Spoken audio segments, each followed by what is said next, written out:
Well, joining me now for more, Robert Maness, a retired U.S. Air Force colonel and host of the Rob Maness Show, as well as Harley Lippman, a foreign policy expert.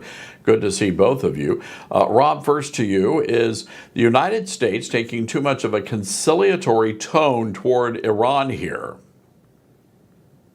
No, not at all. As a matter of fact, over and over again, the vice president and the president both are iterating that with this memorandum of understanding, it's the beginning of a 60-day period to nail down the details of an actual deal. And the Iranians get nothing unless they perform and meet the metrics that the United States has set out that they do. So that's where that is. Unfortunately, though, the Lebanese and Hezbollah and the Israelis are not signatories to this MOU, and I'm glad to hear that they're working out some details. We got this tentative ceasefire that Hezbollah has finally signed up to, and maybe we can keep them out of the discussions long enough to get the MOU discussions rolling and get on to the technical aspects of the deal, especially the nuclear piece. Harley, there are some that wonder if there could ever be a future where a moderate Iran becomes a trading partner with the West without total regime change. What say you? I don't think that's possible. The Iranian regime is all about jihad, and there's never been any evidence to suggest otherwise.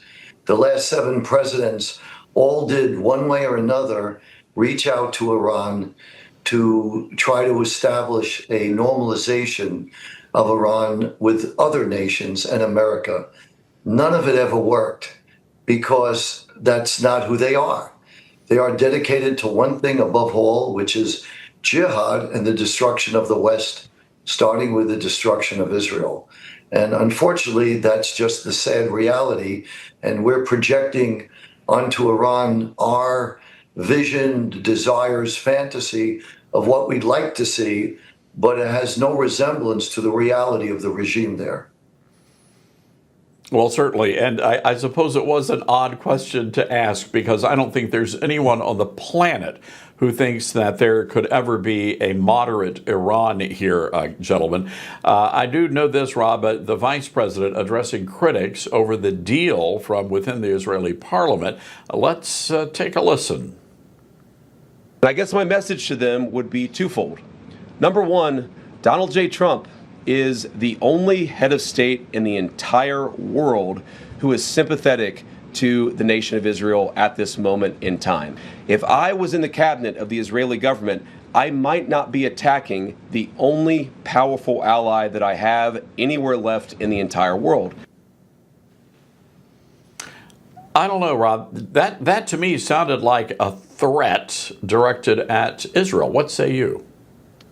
Well, there are 2 pieces missing from that clip that JD mentioned, and one is that Prime Minister Netanyahu has not gone down the road of personally attacking the President of the United States like members of his cabinet have, number one. And number 2, Vice President Vance clearly stated that Israel has a right and a responsibility to defend itself when attacked. And Hezbollah had just fired some missiles into Israel not too long before this press conference here. So those are 2 very positive things that tell me that our relationship stays on track, remains on track, and the vice president calling out the cabinet members of Israel is an appropriate thing to do when we're in the middle of this MOU trying to get started, and all of these situations are arising. And Israel has play in that. They need to understand that we're their primary ally right now, and we're in this together, and we need to work together. And I think the vice president and the president should be talking to Mr. Netanyahu so they work out how Israel's going to respond when Hezbollah breaks this ceasefire and on what circumstances they're going to respond. They've worked together with the United States before in that type of situation, and they need to do it now. Yeah, Harley, I know the vice president has already delayed his trip to Switzerland. He was supposed to be there this evening. That was a key part of the process to cement the deal. So what does this tell us? What do you make? A lot of folks are wondering, have negotiations already fallen apart? No, I don't think so. And I do want to say that Israel is keenly aware that no American president has done more for Israel than President Trump. And Israel is deeply grateful for that. At the same time, Israel needs to defend themselves. You know, people don't realize, but in northern Israel, it's a ghost town because it's been bombed by Hezbollah from Lebanon. Israelis in northern Israel had to flee their homes and their towns. They're living with friends in hotels. And this is the strategy of Iran, using Hezbollah to slowly but surely reduce the size of Israel, force Israelis to leave the country because they don't want to live under ballistic missile attack and drone attack, reduce the size of Israel, so eventually Iran and its proxies could destroy Israel. This is their strategy. So Israel already has been fighting Hezbollah with one hand tied behind their back. And now it seems that they're being told they have to fight Hezbollah with both hands tied behind their back. And that's a real challenge for Israel. Rob, I have to tell you, it feels like deja vu all over again, to quote Yogi Berra. Israel and Hezbollah finally agreeing to a new ceasefire in Lebanon. These things never seem to hold out here. Meanwhile, you've got Israel maintaining the forces in what they're calling a security zone in southern Lebanon. Do you predict that we're going to be able to hold on through the weekend here?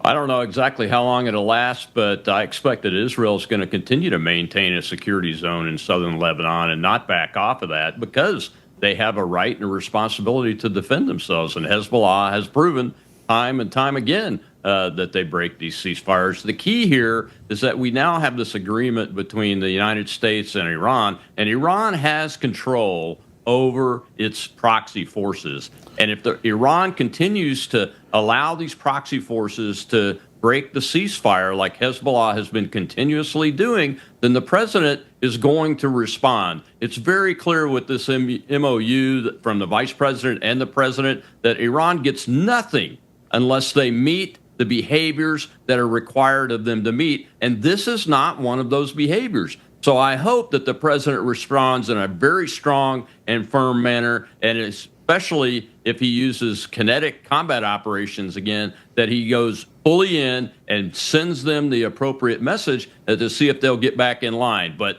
you know, as all of us have said, the Iranians, they have one goal in mind, and that's jihad. They want to destroy the West. And it's very, very difficult to get anything negotiated with them. This is as close as I've ever seen because this president is negotiating from a position of he's turned the Iranians' capability into rubble for the most part. No other president has negotiated from that position. All right, gentlemen, we will need to leave it there. Thank you for coming.